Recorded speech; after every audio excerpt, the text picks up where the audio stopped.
شہر کے سب سے بڑے محلے میں جاتا اور عید کی نماز کے بعد اور وہیں کوٹھیوں سے کچھ گوشت جمع کرنا شروع کر دیتا۔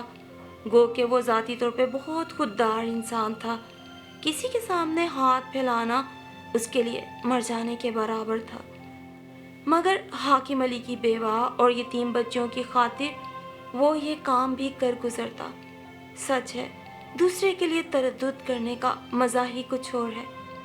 وہ دوپہر تک گوشت جمع کرتا اور دوپہر کے بعد ان گھروں میں جا کے دے آتا، اور وہ لوگ بیچارے اپنی سادگی میں یہی سمجھتے کہ خدا بخش شاید اپنے گھر پہ قربانی کرتا ہے اور خاص ان کے لیے حصہ دینے آتا ہے۔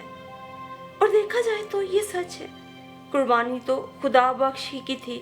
وہ اپنی عزت نفس اور خودداری کے گلے پہ چھری پھیر کر انہی لوگوں کے لیے دوسروں کے سامنے دامن پھیلا کر گوشت اکٹھا کیا کرتا تھا، اور ظاہر ہے خدا بخش یا اس جیسے کسی بھی خوددار انسان کے لیے ہاتھ پھیلانے سے بڑی قربانی اور کیا ہو سکتی تھی۔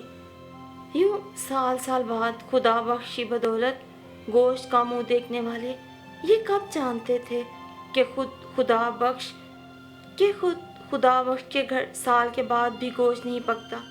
کئی بار خدا بخش کے جی میں آیا بھی کہ وہ ایک آدھ تھیلا اپنے گھر بھی لے جائے، مگر ہر بار اس کا ضمیر اس کے آڑے آ جاتا اور اپنے بچوں کو یہ گوشت چاہتے ہوئے بھی نہ کھلا پاتا۔ خدا بخش کی بستی قریب آ چکی تھی۔ اس نے اپنی آنکھوں کی نمی کو لوگوں کی نظروں سے بچا کر صاف کیا اور اپنے درد و الم کو چہرے کے مصنوعی تاثرات سے چھپانے کی کوشش کرتا ہوا اپنی گلی میں مڑ گیا۔ اب اس کے سامنے اس کے اپنے گھر کا دروازہ موجود تھا۔ بوسیدہ سے لکڑی کے دروازے پر پھٹا پرانا سا پردہ لٹک رہا تھا، جس کے پار اس کی غربت و افلاس کا لبادہ اوڑھے اس کی بیوی اور بیٹیاں اس کی منتظر تھیں۔ خدا بخش نے کچھ لمحے توقف کر کے دروازہ بجا دیا۔ اس کی چھوٹی بیٹی نے دروازے کی درز سے اپنے باپ کو دیکھ کر دروازہ کھول دیا۔ 4 حوروں جیسی بیٹیاں اور ظالم زمانہ، اس لیے اس نے بچیوں کو سختی سے ہدایت دے رکھی تھی، جب بھی دروازہ بجے پہلے سوراخ سے دیکھ کر پوچھ کے تسلی کر کے کھولو، اگر کوئی انجان ہے تو دروازہ نہیں کھولو گی، اپنی ماں کو کہنا۔ خیر ابھی خدا بخش کو دیکھ کر اس کی بیٹی نے دروازہ کھول دیا تھا۔ خدا بخش بھی سر جھکائے ہوئے اپنے گھر میں داخل ہو گیا۔ اس نے اسی طرح اونچی آواز میں سب کو سلام کر کے سر اٹھایا تو دیکھ کے حیران رہ گیا کہ اس کے صحن کے بیچوں بیچ کھانے پکانے کا سامان ڈھیر لگا ہوا ہے، اور ساتھ ہی ایک تھیلے میں اچھا خاصا گوشت بھی پڑا ہوا ہے۔ خدا بخش نے حیرت سے اپنی بیوی کی طرف دیکھا اور پوچھا، سکینہ یہ سب کہاں سے آیا؟ اس کی بیوی بولی کہ یہ ایک بہت بڑی گاڑی میں کوئی بڑا آدمی آیا تھا، کہہ رہا تھا وہ آپ کو جانتا ہے۔ ہم نے تو بتیرا منع کیا، مگر وہ ہمیں زبردستی یہ سب تھما گیا، ساتھ میں ایک چٹھی بھی دے کر گیا ہے۔ میں نے سامان تو اس کے اصرار پہ رکھ لیا، مگر اب آپ کے انتظار میں ہی تھی۔ اور ساتھ ہی سکینہ نے ایک لفافہ خدا بخش کی طرف بڑھا دیا۔ خدا بخش نے جلدی سے لفافہ کھولا اور اس میں موجود چٹھی پڑھنے لگ گیا۔ سلام دعا کے بعد لکھا تھا، یار بخشو، میں تجھے ایک عام سا بندہ سمجھتا رہا تھا، مگر تو نے تو مجھے بڑا دھوکہ دیا۔ یار تو تو بڑا آدمی نکلا، اتنا بڑا کہ تیرے سامنے مجھے اپنا بہت چھوٹا محسوس ہوتا ہے۔ سچ کہوں بہت وقت سے سوچتا تھا کہ اب قرب قیامت آ گیا ہے، دنیا سے اچھائی اٹھ گئی ہے، بس بے حیائی اور برائی اور بدی کا زمانہ عروج پہ ہے۔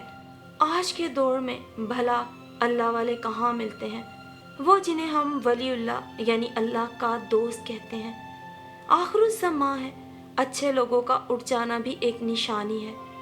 یقین کر یار، میں بڑے بڑے علماء کے پاس گیا، لیکن ان سے بھی دل اوب گیا، کیونکہ بظاہر نیک اور بہت پارسا نظر آنے والے لوگ، باریش لوگ جو اپنے ارد گرد بیٹھے ہوئے غریبوں گناہگاروں کو مشکل وظائف بتا کر انہیں اسلام کی طرف بلاتے ہیں، انہیں نیکی کی ہدایت کی راہ دکھاتے ہیں۔ در حقیقت جب میں نے ان سے ذاتی مراسم بنائے ان میں بھی مجھے کوئی ایسی خوبی نظر نہیں آئی کہ میں سوچتا اس زمانے میں بھی اللہ کے دوست یعنی ولی اللہ موجود ہیں۔ خیر یہ تو میری زندگی کی میری تلاش کی کہانی ہے جو کافی لمبی ہے۔ بہرحال اکثر لوگوں سے میں اس ضمن میں بات کرتا تھا کہ اچھائی اٹھ گئی ہے، اچھائی اٹھ گئی ہے۔ پھر ایک روز باتوں باتوں میں کسی نے تیرا تذکرہ کیا۔ مجھے تیرے بارے میں کچھ باتیں کہیں سے پتہ چلی تھی۔ پھر میں نے سارا دن تیرا پیچھا کیا۔ وہی نا کہ مجھے یقین نہیں رہا تھا اچھے لوگ ہیں۔ عید کا دن تیرا پیچھا کرنے میں گزار دیا کہ آج کے دور میں بھی کوئی کسی کے لیے تردد کر سکتا ہے۔ خیر ہوتے ہوتے تو حاکم علی کے گھر تک پہنچ گیا۔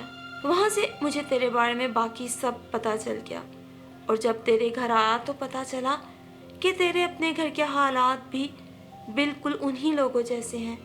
بخشو تو نے تو گویا میرا ایمان تازہ کر دیا۔ از سر نو مجھے اپنے تمام نتائج کو ترتیب دینا ہوگا، اور میں تو بہرحال اسی نتیجے پہ پہنچا ہوں کہ ہم جیسے بڑی بڑی کوٹھیوں میں رہنے والے، لاکھوں کروڑوں کی قربانیاں کرنے والے، مسندوں پہ بیٹھنے والے باریش، بڑی بڑی کتابوں کے حوالے دینے والے معلم، یا پھر کوئی بھی اور انسان جو اپنے ماتھے پہ علم کا ٹیکا لگائے پھرتا ہے، غرض اپنی طرف سے ہر وہ نیکی کا کام کرتا ہے جس سے دنیا اسے ولی اللہ سمجھنے لگ جائے۔ لیکن سچ کہوں تو میری نظر میں آج کے دور میں تو حقیقی اللہ کا دوست یعنی ولی اللہ ہے، کیونکہ تجھے اللہ نے وہ دل دیا ہے جو انسانوں کے دکھوں تکلیفوں کو محسوس کرتا ہے، اور پھر تو ان کے دکھ تکلیف دور کرنے کے لیے بھاگ دوڑ بھی کرتا ہے، بے لوث بھاگ دوڑ۔